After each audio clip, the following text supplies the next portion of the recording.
Peter, you are the owner and winemaker here at Silver Spoon Estate.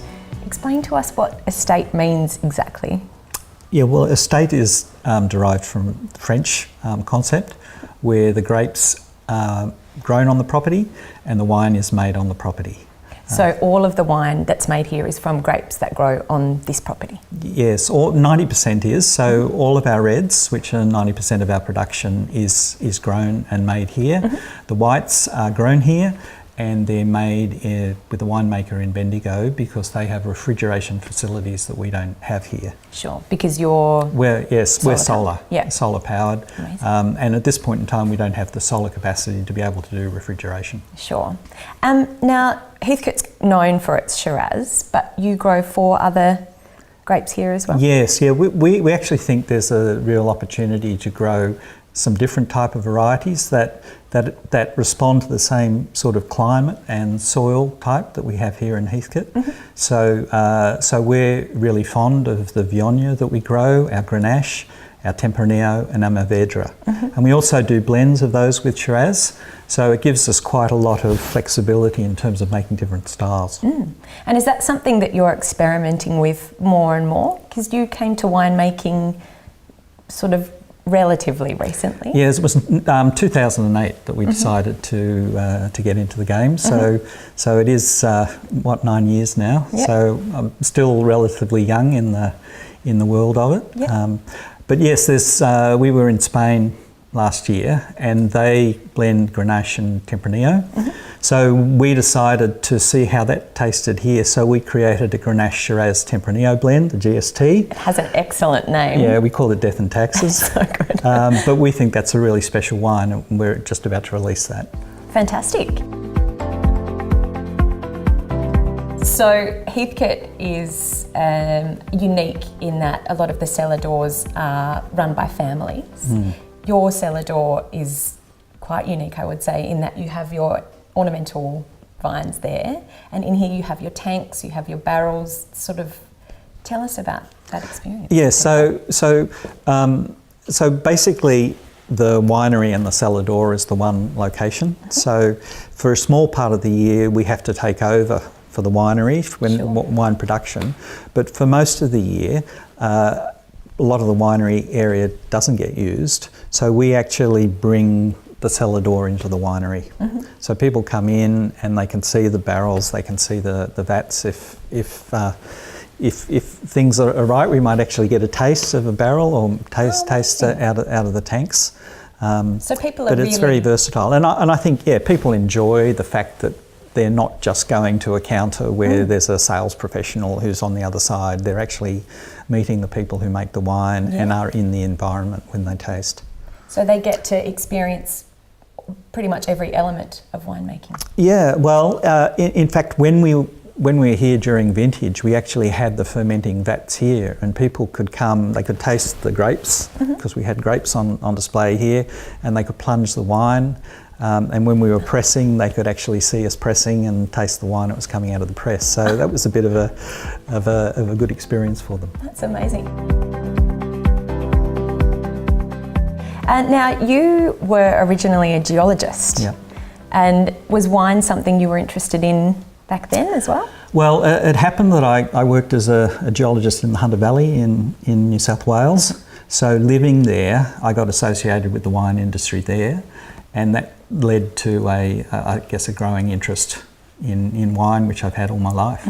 This is always something. Pun in there? Well, it's something that I've always wanted to do, I guess, and so you can spend a lot of your life in an office and in traditional business, and this gives us an opportunity to do something different. Yeah, amazing. And there's soils on your estate. Yeah. Are they all Cambrian? Yeah, so we have the red soil here.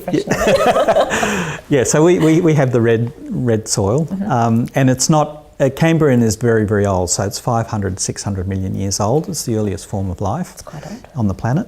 Yeah, so the rocks are that old. So at one time, this area here was like 10,000 feet below sea level, and there were submarine volcanoes that were spewing lava out onto the sea floor, which actually created the rocks that form the red soil and here. that's what your vines are growing in? Yeah.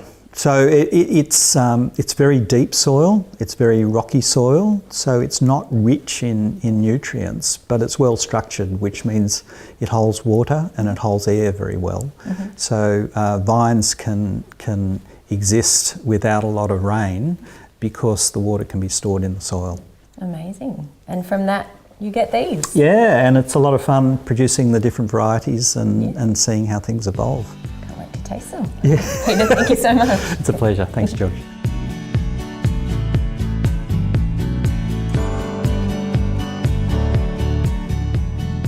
So, Tracy, you and your husband Peter bought the vineyard together sort of as a retirement idea? Yes, as a retirement plan. So I was working in the retirement industry, and I used to see people all the time in working out what they were doing in their retirement and helping them to move through transitioning.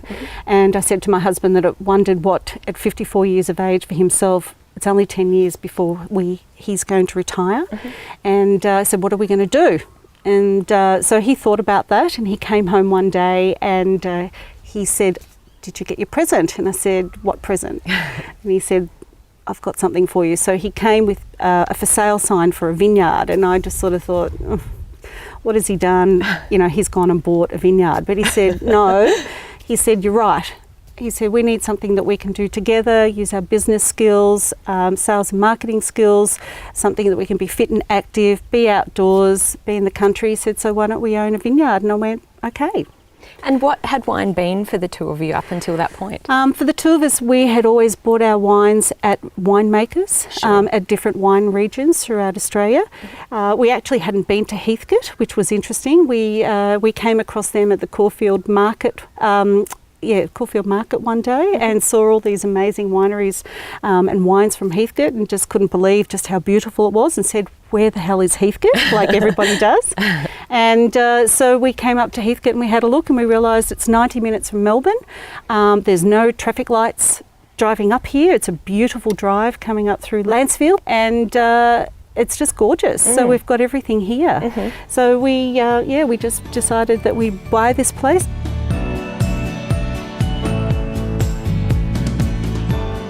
And the history of the land is very important to you. Yeah, it is. So we're a great believer in preserving what we've got. There's a lot of trees on this property that are actually over 400 years old, so they're pre-Captain Cook. So that's pretty special in itself. A lot of grey box eucalypt are actually here. It's some Aboriginal sacred sites on the property that are actually registered, and very respectful of what we've actually got. We've got beautiful Cambrian soil here and rock.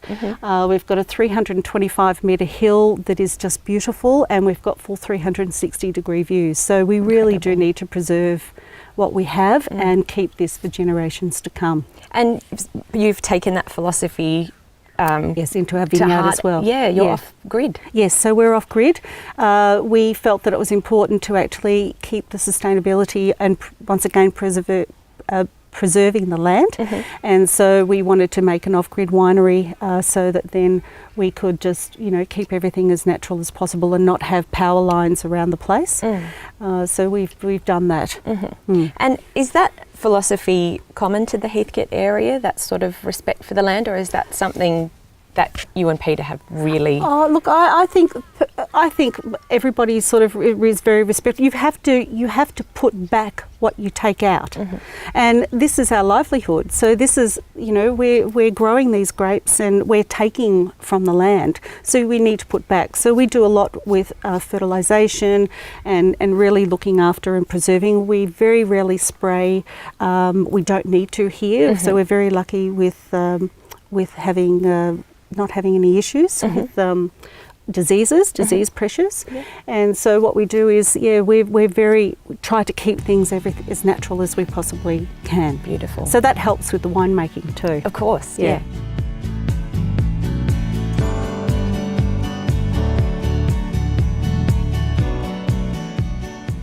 Tracy, where does the name Silver Spoon come from? The Silver Spoon name comes from a silver spoon fault line that runs through the property. My husband, being a geologist by trade, 35 years after he did his geology degree, it actually came to fruition that he could actually utilise his skills. And that being said, is when we looked at the land and walked up the hill and saw how beautiful it was and the Cambrian soil that was on the property, Peter got a geology map and we impregnated the land title on it, and to see exactly what the scope of the soil actually was. And what we realised is that there was a silver spoon fault line that actually run through the property, as well as a couple of silver spoon mines that actually run through this Mount Camel ranges.